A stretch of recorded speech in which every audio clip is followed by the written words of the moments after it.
So it's my great pleasure to introduce Professor Jean White, Chief Nursing Officer for Wales. Jean trained in Swansea, developed her career through as a theatre nurse and then into education. Then she went into a professional advisor capacity for the Welsh National Board, Health Professions Wales, and then to the Welsh Government. She undertook her PhD studies in the pre-registration people with dyslexia and clinical competencies. The advice from her PhD was used in guidance by the Nursing Midwifery Council and also for the Healthcare Professions Council. So that's important that, you know, that actually thinking about having a chief nursing officer that actually has undertaken research and seen it put into useful guidance.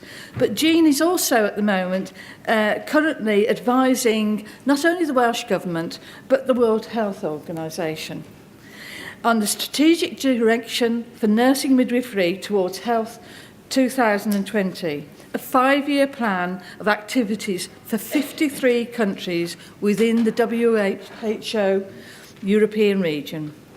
And Jean is going to speak to us today about developing our future workforce in Wales.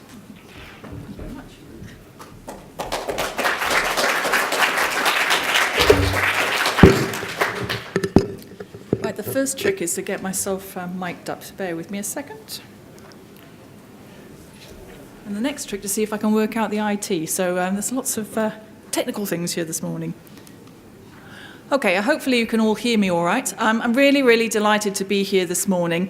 And I have to say a huge thank you to Joyce and Carolyn Wallace and a number of other folk, some of whom may be in the room here, because they have worked tirelessly to ensure that research within community and primary care nursing has really got a very strong footing in Wales. And I would like to pay tribute to Joyce and Carolyn and to her colleagues to the work that they've been able to do. They have a stand outside, and I would encourage you to go and have a little look, because this is a hugely innovative way of creating a community of researchers. And I wanted to get that little bit out of the way before I get into my presentation. So thank you to you all. So I'm going to cover a couple of areas. I thought, as I'm one of your first speakers today, it might be useful just to do a quick run through some of the challenges that we have here that are in Wales. Now, I know this will be very well known to a lot of you, but it's sometimes useful just to restate the context in which we are trying to drive service improvement and establish a strong R&D culture. So I'm not sure if you can see that very clearly, but often we do comparators, don't we? We talk about, so where does Wales sit? And we do sometimes, I think, quite very broad sweeping benchmarking. But you can say, so how does Wales compare to England? Well, England is too big a country, really, to do direct comparators. So this is actually a better way of looking at it. This is a comparison with the Greater Manchester area. As you can see, there are lots of comparators here. We've almost got the same number of people. We do better, slightly better in sort of life expectancy.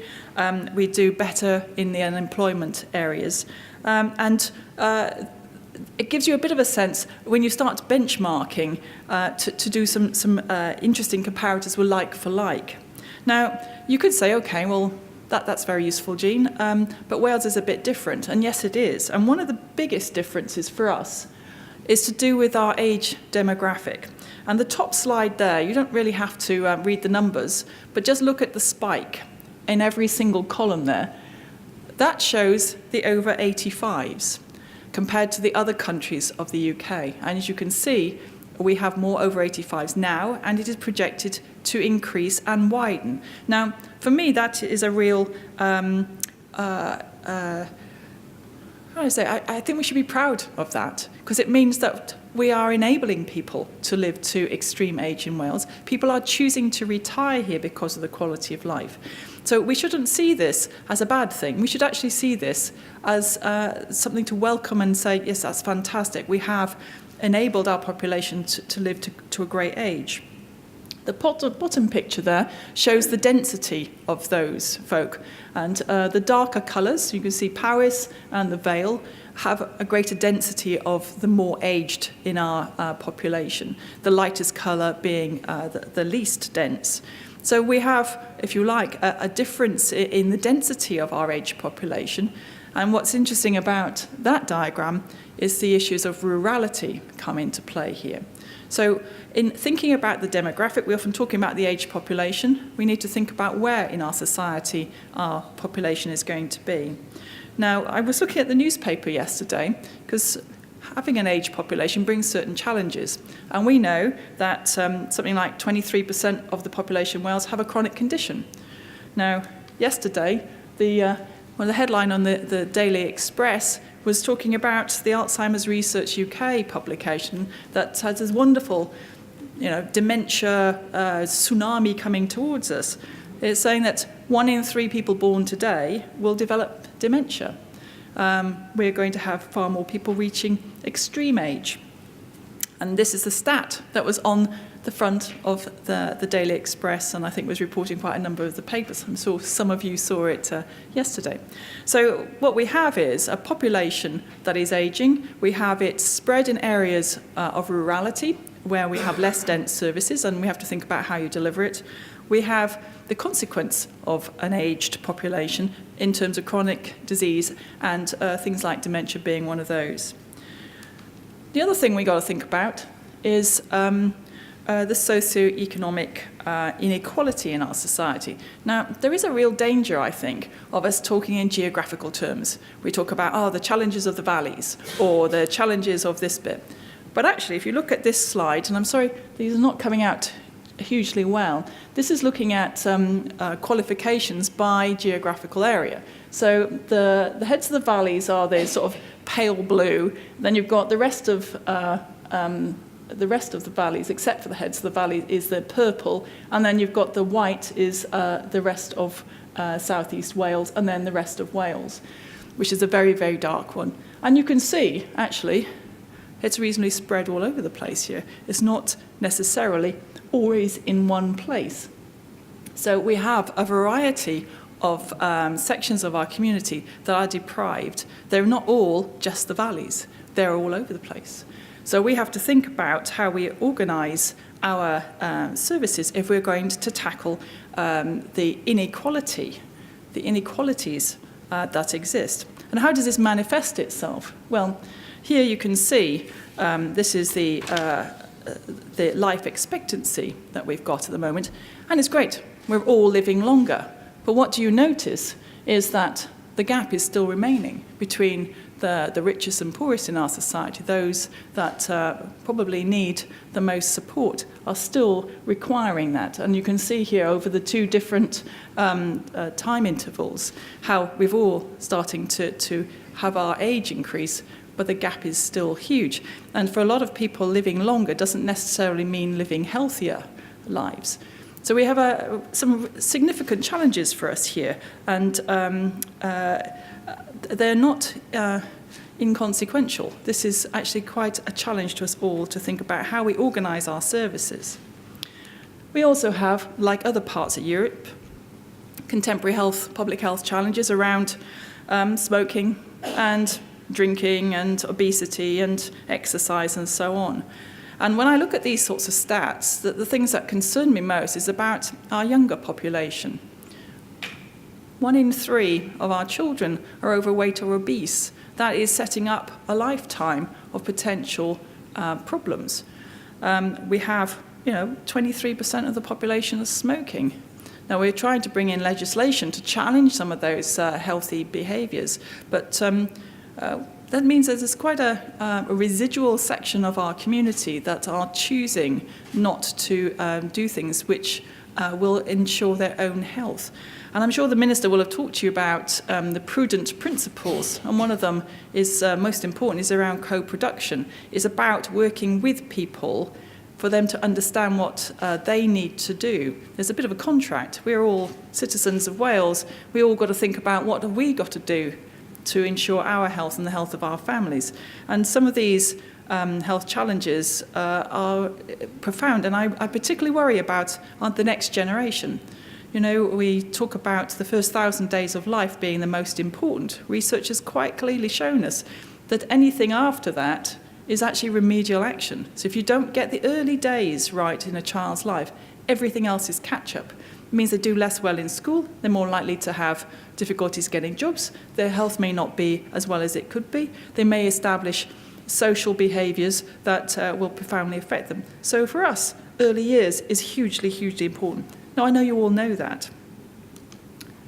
So for me, a part of mobilising the workforce, and I obviously are representing nursing and midwifery here today, which is the largest part of our health workforce, I need for us to all understand what we can do to have the right kinds of conversations. How do we get into this arena where we talk about co-production in a really positive way?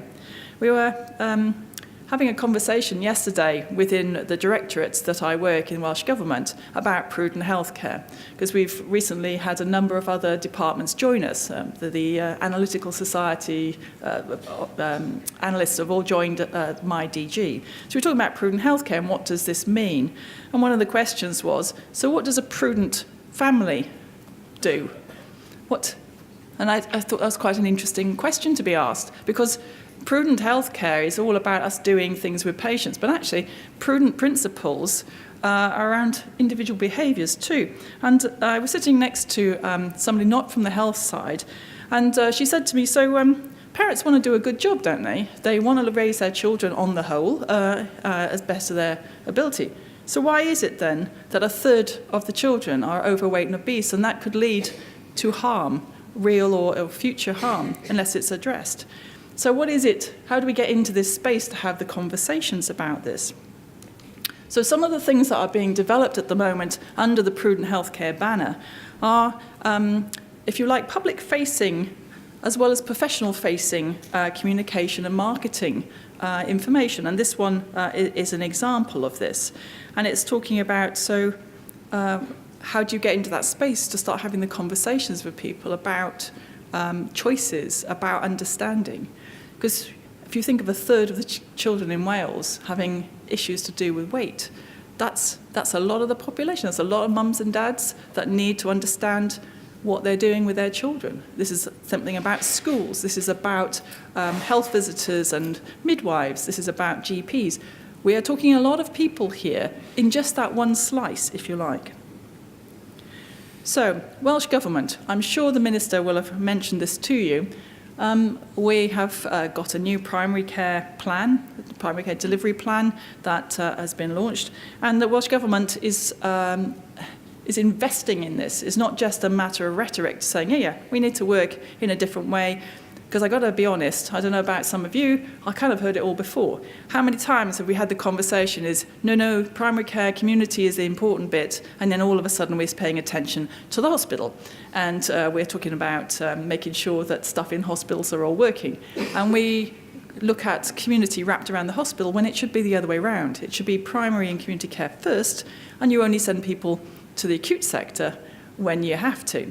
And yet we say it, but we still pay all of our attention to the acute side. So this time we really, really mean it. I don't know, this is we really do mean it. We really want us to organise our community and primary care structures in a different way, and we're putting some money behind this. And what's interesting to do with this amount of money that's sloshing around in a time of austerity, I think sends a very powerful message. And a lot of this money is going to be focused on the workforce. And I've touched on sort of some of the challenges. We have to think about how do we design a service to meet the challenges of Wales. So here we are. These are some of the things that we need to think about. New models of service delivery. And we have to keep people away from the acute sector. And there's some great examples in lots and lots of health boards across Wales where that has succeeded. And I'm delighted to see that some of these services are nursing midwifery led, but there are others that are led by therapists and so on. There is a a need, I think, for us to stand back and think about who should be doing some of the work that we're doing. Should it be that we have outreach from hospital into the community? Should we have a much more fluid arrangement between the staff, between hospital and community? There's an example from Betsy Cadwallader. Has anybody from BCU come down today? There's a few of you. Okay, I'm going to talk about your patch for a minute. It was one of the case studies that was put forward to the World Health Organization as an exemplar about how nurses could take a different kind of role. And I think it's the Wrexham end of your health board. You have a new IV and blood transfusion service that is nurse-led. So it's set up in 2012. Now, patients, rather than coming to hospital with palliative care and so on, instead of having to occupy a bed to have IVs, have a blood transfusion, they either come to clinic or people go to their home. In the first couple of years, it's saved 4,300 odd bed days, £1.7 million. Patients are a lot happier, and it is genuinely keeping them away from the hospital, which is where we don't want them to be. That was a simple thing in one hospital, nurses doing a different kind of thing. If you think of something like the Lindsay Leg Clubs. Anybody here from Powys? Yeah, one little soul from Powys has come out of the wilds.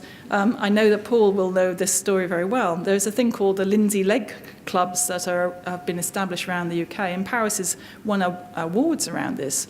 What they found is that people with chronic leg ulcers often suffer loneliness, social isolation, because they don't want to go out if they've got a stinky, horrible ulcer on their leg.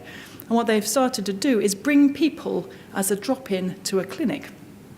They have found that the social interaction, the connections they make with other people, is not only more cost-effective because you're able to deal with lots of people at the same time, they actually get better faster because it tackles some of the other things that we need to worry about, particularly in rural Paris, about isolation and loneliness. And they now got lots of people just continue to use this as part of their community, and it's owned by the patients, not by the service.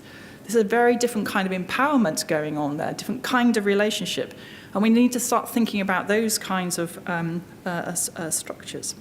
So we talk about having evidence-based. This is what you're all about. This is what we're all here for. I do think there is a little bit too much of coming up with a bright idea without thinking it through about how you're going to evidence it. Now, it was quite good for me. In those two examples I gave you, there's strong evidence to show it works. You can tell it in financial terms, you can tell it from patient experience point of view. Sorry, my voice is going. I woke up this morning with a sore throat, and I'm thinking, oh no, I have to go and do some public speaking. It's not good. Excuse me a second.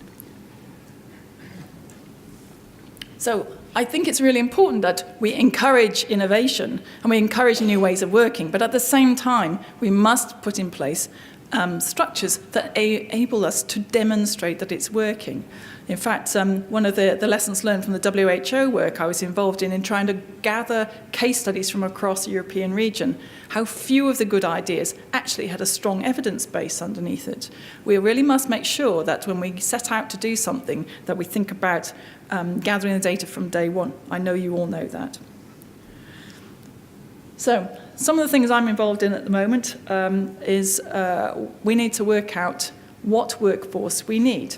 And there is a danger, always, and I was looking at the basic commissioning numbers for the number of nurses and therapists and so on, is we just sort of say like for like. We've always had 50 of those, we'll train another 50 to replace them in a few years' time. We have to get out of that particular approach and start back from the beginning, which is what does our population need, what kind of service do we want to deliver, and then not to be so precious about it must be a nurse, it must be a doctor. We need to think about the right kinds of professionals to do it. And the past is littered with us just sort of extending and changing existing roles.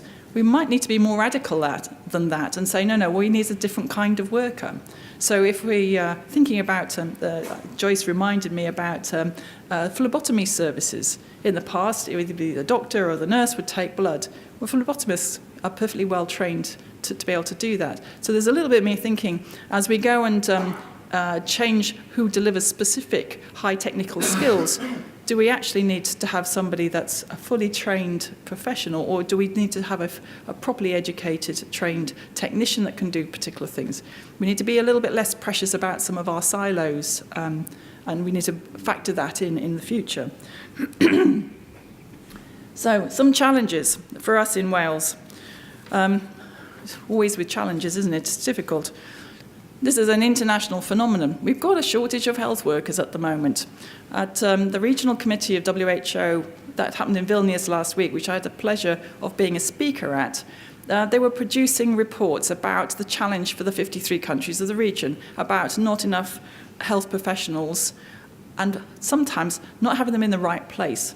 So France was a lovely example. There's nobody French here that I'm about to insult, is there?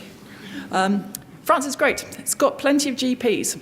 They all work in the south of France because there is no regulation about where they should set up their practice. So they haven't got a GP shortage. What they've got is a distribution problem. So they've got shortages in the north of France, which is cold and miserable in the winter. Everybody wants to work in the south, and so that's where it is. So it isn't just a matter of numbers we need to be thinking about. We need to be thinking about distribution and some of the challenges of things like rurality. Isolated practitioners, how do you make it an attractive place to work? Make sure that they then don't become professionally isolated and feel that they're not able to progress in their careers. I was given an example not so long ago to think about, well, we advertise perhaps a job for a GP, and that person may want their partner to have a job. Well, there may not be anything if it's in a very rural area, so they may be less attracted to come. So you've got to start thinking outside of we need to advertise this GP post. We've got to think about, so what's the school situation like? What kind of other work environments are there? These are quite complex things for us to collectively think about. So the other things I wanted to quickly mention, because my time is getting away from me, as always. I love sort of talking to folk, and I get a bit overexcited. We should not forget why we're all here, because we can get all very excited about how clever we are at about delivering things and about different ways of organising it, but actually it's all about the service user, it's about the patient, it's about the client, whatever phrase you're more comfortable in using. And we have lots of examples recently when we have got it seriously wrong, and I've chucked up a couple of things here: trusted to care, dignified care, which is the Older People's Commissioner, and of course Robert Francis, mid-staff. Now, practically all of those are hospital examples. If I went and dug around, I could have pulled up a load of critical incidents that apply in the community area. The principles are the same, of course. It's about treating people with dignity and respect. And we have done quite a lot of work recently looking at this from a government perspective. So we have started to talk about the continuum of patient satisfaction to serious incident never events. And we need to see the data and information along that continuum. And too much have we separated it out. So we do a little bit of patient satisfaction stuff over here. We might do some review of serious incidents over there. What organisations ought to be doing is gathering data from a multitude of avenues to really genuinely know what people think of the service. And we need to make sure that the loop is closed. I'm sorry, these cliches here, but sometimes they're useful to illustrate it.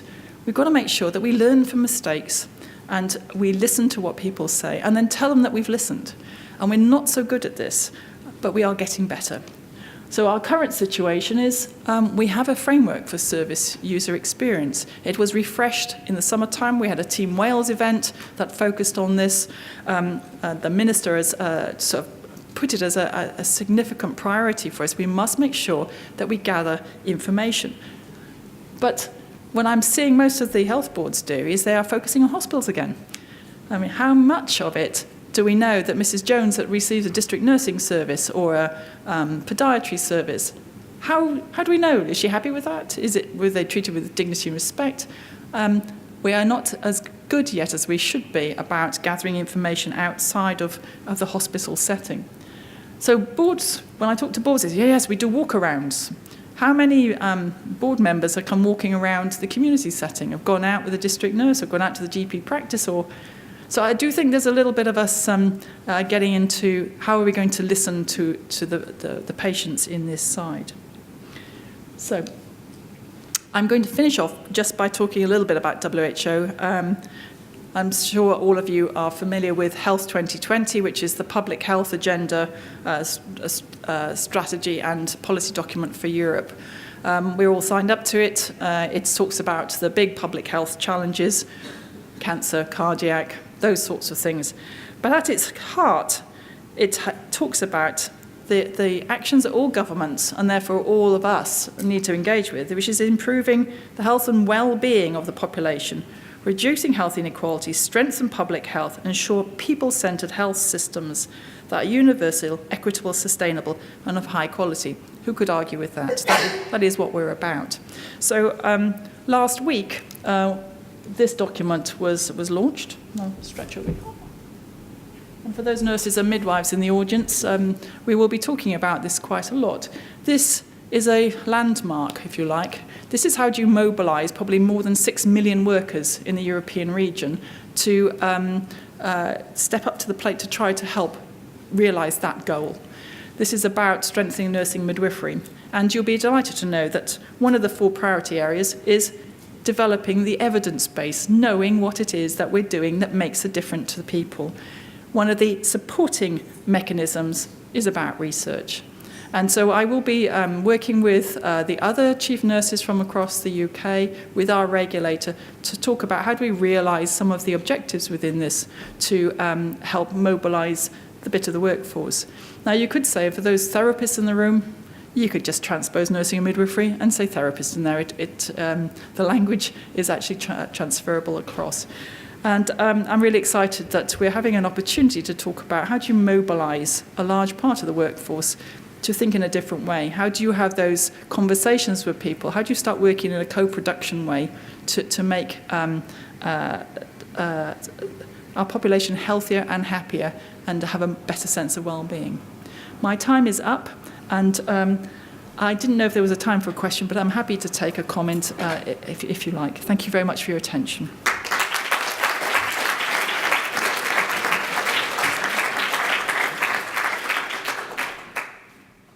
Jean, we'll take questions.